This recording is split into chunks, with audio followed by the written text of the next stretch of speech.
Assalamu alaikum, I'm Aisha and you're watching SAMAA News. Here are today's headlines.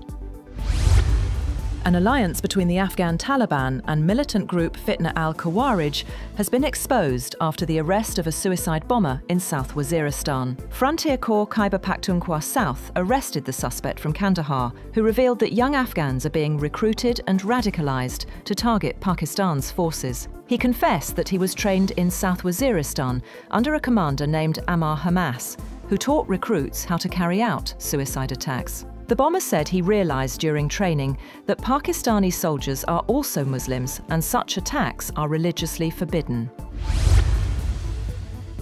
Afghanistan and Pakistan have agreed to an immediate ceasefire during talks in Doha after a week of fierce border clashes. Defence Minister Khawaja Asif posted on X that both sides will meet again on October 25th in Istanbul to discuss detailed matters. Taliban spokesperson Zabihullah Mujahid said in a statement, the parties agreed on a complete and meaningful ceasefire. Qatar's foreign ministry said the follow-up meetings were meant to ensure the sustainability of the ceasefire.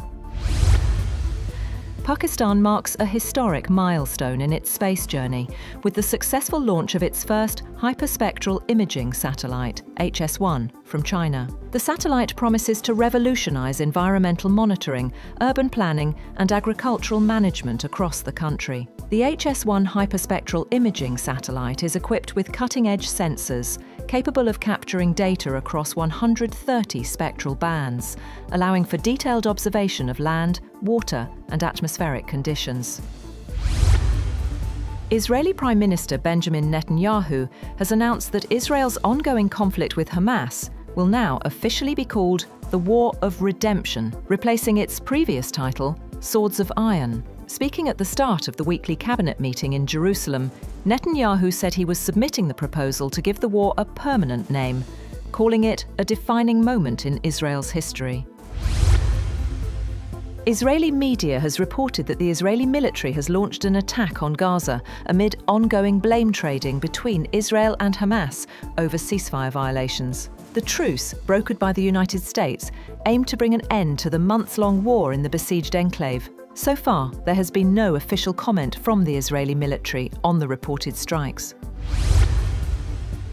Israeli Prime Minister Benjamin Netanyahu has said that the Rafah border crossing between Gaza and Egypt will remain closed until further notice, adding its reopening will depend on Hamas handing over the bodies of deceased hostages as the two sides continued to trade blame over ceasefire violations. Hamas says Netanyahu's decision constitutes a blatant violation of the ceasefire agreement and a repudiation of the commitments he made. In Paris, thieves have carried out a daring heist at the Louvre Museum, stealing jewels described as having inestimable heritage value. According to France's Interior Ministry, the robbers broke in through a window and fled on motorbikes before police could respond. Authorities say an investigation is underway and officials are working to compile a full list of the stolen treasures. Protesters spanning all age groups have taken to the streets en masse for No Kings rallies across the United States, denouncing what they view as authoritarian tendencies and unbridled corruption of US President Donald Trump. Organisers expected millions of people to turn out by day's end at more than 2,600 planned rallies in major cities, small towns and suburbs, challenging a Trump-led agenda that has reshaped the government and upended democratic norms with unprecedented speed since he took office in January. US President Donald Trump has announced that 2 survivors of Thursday's Caribbean strike are being returned to Colombia and Ecuador to face detention and prosecution in their home countries. The move, first reported by Reuters, spares the US military from complex legal challenges related to detaining suspected drug traffickers under the laws of war.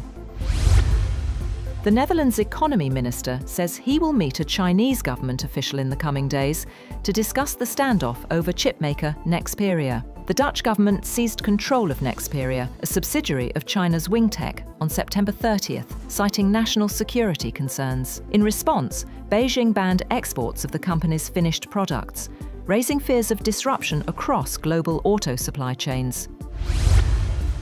In Russia, a Ukrainian drone attack has targeted a gas plant in the Orenburg region, sparking a fire at one of its workshops. The governor confirmed that emergency services were working to control the blaze and no employees were injured. The attack caused partial damage to the facility, adding to recent tensions between Moscow and Kyiv. Meanwhile, Pakistan has confirmed launching a massive retaliatory strike inside Afghanistan's Paktika province this past Friday, killing more than 70 militants of the Gul Bahadur group, including top commanders. The airstrikes came hours after a deadly vehicle-borne improvised explosive device attack in North Waziristan killed 6 people, including 3 women and 2 children.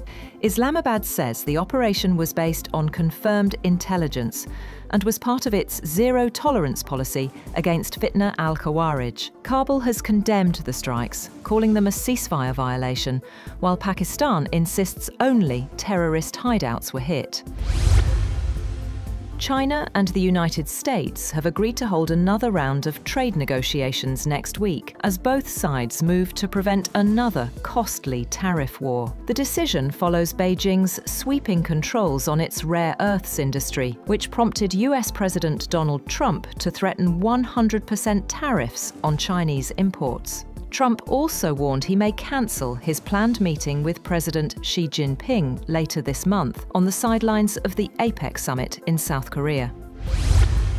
China has accused the US of stealing secrets and infiltrating the country's National Time Center, warning that serious breaches could have disrupted communication networks, financial systems, the power supply, and the International Standard Time. China's State Security Ministry said the US National Security Agency has been carrying out a cyber attack operation on the National Time Service Center. That's all for now. For more updates, visit www.SAMAA TV. Thank you for watching SAMAA News.